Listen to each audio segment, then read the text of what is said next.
Dit des enfants, qui le sert? Nous avons eu de stars dans sa famille. Nous avons connu des évangélistes. Nous avons des pasteurs dans la famille. Donc nous avons vraiment une gamme vraiment de bonnes choses. Nous avons connu de compositeurs. Même ceux qui nous ont précédés. Donc notre maman avait fait un grand travail. Elle a montré le chemin à ses enfants. Je le vois aussi à ses petits-enfants. Alors la Bible dit qu'il se repose de tout son travail. Et les œuvres les suivront. La mort ne doit pas nous faire peur. Jésus même a passé par la mort. Il est mort, Jésus. Il a rendu l'âme. Il a connu ce que c'était la mort.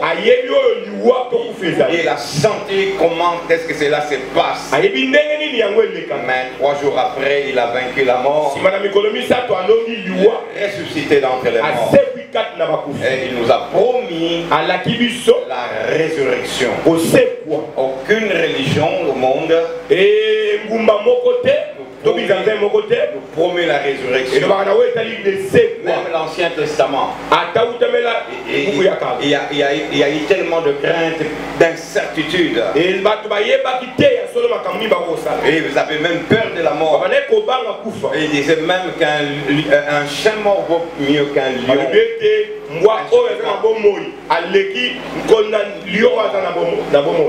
Et il disait, Seigneur, qui te louera dans le séjour de mort? Mais Jésus est venu, il est mort, il a arraché la clé de séjour de mort, il a libéré les captifs, il est amené avec lui, et il a fait les dons aux hommes. Et maintenant nous sommes sûrs et certains, comme dira Paul, comme il a ressuscité, nous ressusciterons. Mais il se repose, il n'est pas mort, mais il se repose. Le chrétien ne meurt pas, il dort. Mais il se réveillera un jour. Nous avons cette grande certitude. Nous ne sommes pas merveillés par rapport à toutes les religions. Certains grands prophètes ne savent même pas où ils vont aller. Certains imaginent même la réincarnation. Toujours un cycle de souffrance. Mais nous savons. Et après la mort, nous aurons déjà l'incorruptibilité et l'immortalité. Nous sommes des immortels. Seulement le jour où nous mourrons, Mais les jours où nous avons reçu Jésus comme Seigneur, quelque chose est entré en lui. Et cette chose-là, le jour où il se réveillera, il dira au tombeau, à la mort, où est ta porte, où est ta lion. À ce moment-là, ça se révélera. Les patriarches, bon de la Bonalibota, peut-être Bansou Bazara quitté. Pour l'occasion, Oyo, peut-être Sangisalisou, les Botanions sont des générations et des générations. Apparemment, il y a 5 générations. Oyo, maman, Nabiso, Moyenge Bene, Atiki, ils allaient laisser mon air pour Nabiso. Parce que 93 ans, Pessameli, Namotonion sauté, Akayi Kopema, Mobiso Notikali. Beto yeba utanga mikolo na biso pe totangula na bwanya. Avec tout le respect, la invité balinga basali na nzambe tozali awa tokotelema biso nyonso tolinga libota kozipa bango na makila na Yesu Masia.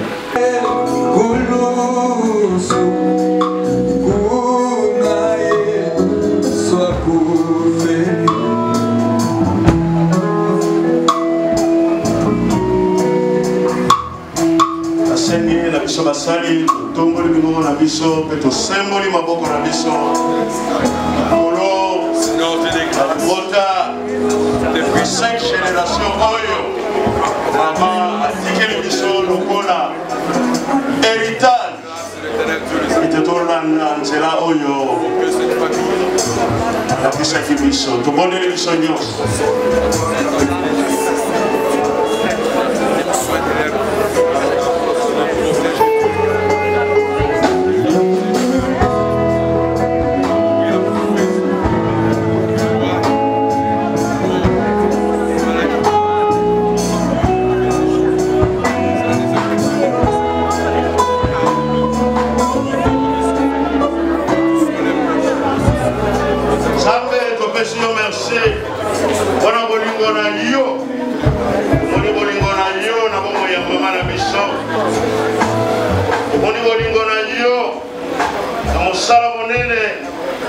Salina senamor kolo talani bota oyo etikali bondeli na biso ezali ete mokote abimana mukano na yo mokote akele na nzela mosusu obele yesu yonde nzela solo pebomo na yango banana bafulutu bayaya génère toute force.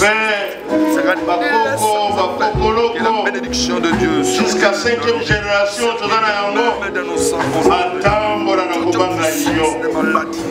merci pour la bénédiction. Nous y mon côté à Molili. Nous y mon côté à division. Et contre Katena Libota. Pour la maman, à Sangi Saki Libota. Dikaete moko wana e umela. Oite yes. Yondo zali malamu. Yondo mo bateli malamu. Batela libota oyo. Batela libota oyo. Batela libota oyo. Yesu. Esko na biso poto salape lokola ye. Amen. Lokola moliki. Na moliki na kimbuza eningo basinga moisson oye bendaka. Mbisi azako banga bizana lokola moliki po benda bato ebele epai na Yesu biso to biki po bamosusu pe babika mama na likamne azako lobana mama lisala so totali témoignage na azaki mama un bon évangéliste aganyaki ba mama ebele awa na barumbu moko ya ba mama mingi bakoti na Angola mais moko ya ba mama atikali eza mama Kembi oyo aganya ye na Yesu aganya ba mama mingi kati na Yesu particularité wana ezalaki na ye mama lisala aza mama oyo akosirika na ome olala na kanda te aolimbisa mama lisala alakisaki biso bomoi ya mabolongo po okomona tibo paka na ye soko tali ba genou na ye okomona eyinda alukaka kaka nzambe aboti biso na bamboka mwa ebele kobanda kote ya Bukavu, grande sœur nanga liboso abotami na Bukavu ya mibale bango bayebi baza ba yaya Honorine Telema ya Suzanne Telema bana ya mama kuna ya mususu ya Suzanne Honorino pena bande kona biso mususu toza presque ebele suka na biso pe eza pasteur ya suka yeyo moyembi motei commando tobeteli commando maboko ya wana eloko makasi mama tikeli biso wolo te palata te mais loko azali kosouligner na motema na ye bosimba yesu liloba ya suka bana na biboye azo koyemba mikolo na banzembo okomona azo yemba banzembo musu na kikongo akotuna nga yembi limbulo na nga nzembo mikolo le kaka azo yemba nzembo enzi ampile tondele wakuke banateye mbala moko namona papa bulo baye kola msanga lobi lamuka moyenge bene azali susu te siko na tango bazolo bazali susu te na bibona kende tamsu miso efungwani munoko efungwami nakanga nzoka nde cortège wana esalaki malamu ebongisi ye kitoko ye moko amikangi miso na ye ye moko amikangi monoko na ye alali pongi moyenge beni pema na kimia pasi kaka potiki nga meloko tiki eza makasi pema na kimia chérie Zela Nanzela. Nalingi comprendre le romoko. Ça comme moi na telemi awa, na telemi lokola bokilote. Na telemi lokola moninga ya mosala na mwasi oyo nzamba pisinga. Ezali responsabilité. Eza responsabilité kovanda na mpaka kobatela ye koluka le nécessaire pour azala na kimia kino apema na kimia. Et c'est vrai tobungisi intercesseur na biso ça dit soto liko voyager soto za na mission moko quelque part mutazai ko bondela pour la biso ezaki mama lisala.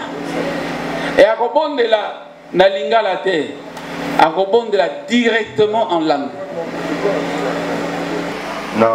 Le 1er décembre, nous avons fêté fête moko. Mais nous avons fête moté. Et après, nous avons fait à Kozoa mama. Nous avons fait à Binzambe. On va faire ça comme 100 ans. Moi pour battre na lubanati kala moi pour battre na lubanya mais na lubika akokisa sang menzamba habité na laxibinonde ligne d'arrivée et bongi bino pe bokoma na bali noir et ça kinga malamu mingi et loko nenga na koloba lisusu ezali juste que nenga ndeko ya prière na ndeko senti mama azo préparer liwana ye a préparer ki motema na na nzambe na sambela yango na vraiment senguza nanga et coller les arcs qui n'ont monnaie sauté amen mais ndé na monnaie boué nazo mona ka kufité on dirait assisinde mokili na ye vie na ye assisi yango donc c'est à nous peut aussi ça vie na biso ba msuba ko kufa mais ba msuba ko kufa des années ba sisi vie na ba comme ma mère que Dieu a bénir ye les sous a bénir ba doiso mona ye surtout et lo ratika biso ndenge pasteur Marraine Ontoloba eza Yesu nga elo onazo sepelaka mama atati ki super pour bakabela ke ba super ba wax ma bebele atati ki nga nazwi na nga wana te elo ko atika ni za Jésus et je suis dans la joie tika nzamba papa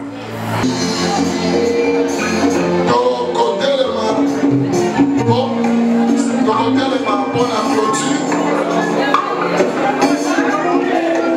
S'il vous plaît, au nom de toute la famille, je remercie Bino. Le Madame Kolaniboso. retournera. Merci parce que mon sali na yo azongi pai na yo. Yango to sambeli nzambe ya lola. Tambola na biso longwa esika oyo kino esika tokendo pe misanzoto na ye. Makila na Yesu ezala tapi na zela na biso. Pe arme na yo sécuriser biso. Merci pour la consolation de la mitema. Pe pour la kimi opesi biso lokola bana. Oyo ba ye na mokili ko salela yo na zela na ye. Merci Nzambe ya lola. Pona nyonso topesi yo lokumu na kombo na Yesu de tosambeli. Merci Seigneur Jésus-Christ.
Un jour, tout le monde en a eu.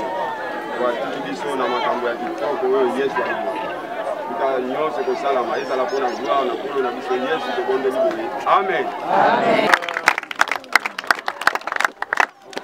Kolo oyete oya tiki biso ye azalaki muyenge bene. Amen. Amen. Amen. Mingi lobami tango nyonso tozali kozwa bobele ba témoignage ya malamu. Alors na mwa minute muke oyo tozana ngwawa tokotanga na mukanda na Job chapitre 30 verset 23. Oui, c'est un texte qui est avant-hier. Dans le tiki maman na biso, maman dikiseko, tout qui pour tika na mabele. Lobby, c'était pas avant-hier, c'est lobby. Alors, mukana na nzambe lobi na biso boy. Job 30 23 car je le sais, tu me mènes à la mort, au rendez-vous de tous les vivants. Amen. Amen. Liwa ezali rendez-vous ya batu nyonso na bomoi. Incontournable. Ezala âge nini liwa sai. Ce que l'obéli pour un rendez-vous ezali convention. Na batumi balé auto batumi satu. Oyo bakokutana nesika songolo na mukolo songolo pe na ngonga songolo. Amen. Amen. C'est la convention que deux ou plusieurs personnes font de se retrouver ensemble un certain jour, à une certaine heure et à un lieu désigné. Vous ya koko na biso, ya mama na biso, ya moyenge ben. Na sena moi awa ezalaki le 28 décembre. Ezalaki na heure nini? Na 14h, si c'est 12 ou 10 minutes. Amen. À un lieu précis. Bon, tout ça, c'est le roi Rolobate. Oh, le Seigneur a besoin de yeba, ils sont au Tikali. Parce qu'il y a un rendez-vous, ils ont belé, na makamumi balé. Soit pour Yokana, soit pour Yokana, na moto à Bengue. Ce qui est un rendez-vous et interview à Moussala, c'est soit Bandimi à Moussala, soit Balobi, nous sommes désolés. Donc il n'y a que deux réponses. Rendez-vous n'a pas en colo. Zaka na makambo mibale. Ba bandimi Yesu, bazubo moyena seko. Amen. Babo yaki kondima Yesu. Batambola ki na mobulu. Moto tozana tango ngolo. La Bible est claire. Ba wana nkora koloba na ebibinote. OK de kuna esika na libebi esika na moto nzoka nde esika na moto lifelo ezali mabongisi ya nzambe te mpo na ngai na yo. Amen. Amen.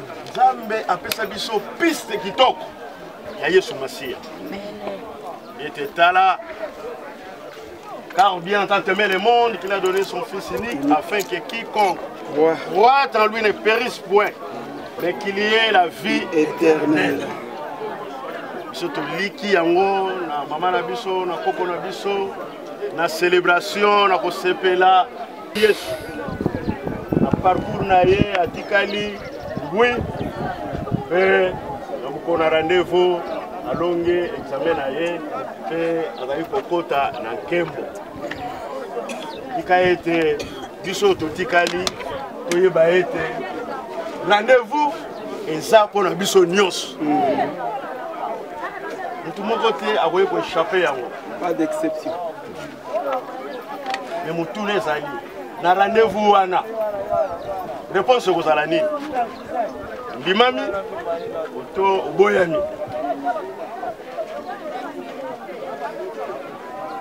Voilà réflexion oyo esengeli biso totikali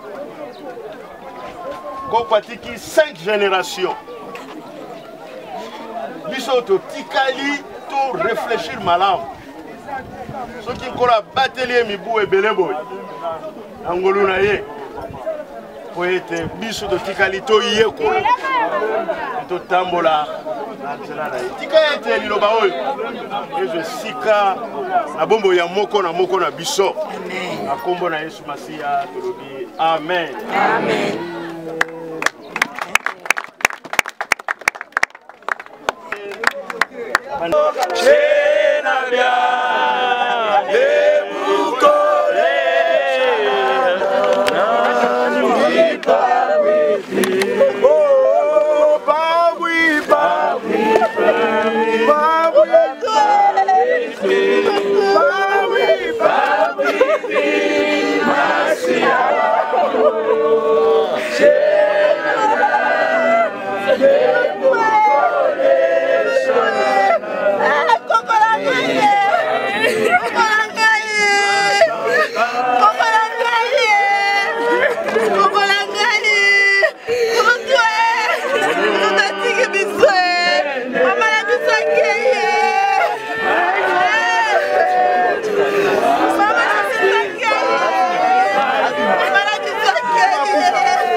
Genèse, chapitre 3, verset 19, partie B. Et Taoutakina Putulu, fait Okozonga na Putulu. Kasi bawe bandimi Yesu. Bible a garantir biso ukolokelele kobeta bakosekwa. Eti Yesu Masiya maboko makasi.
batelaka boyenge bene nyonso olimo ya motema na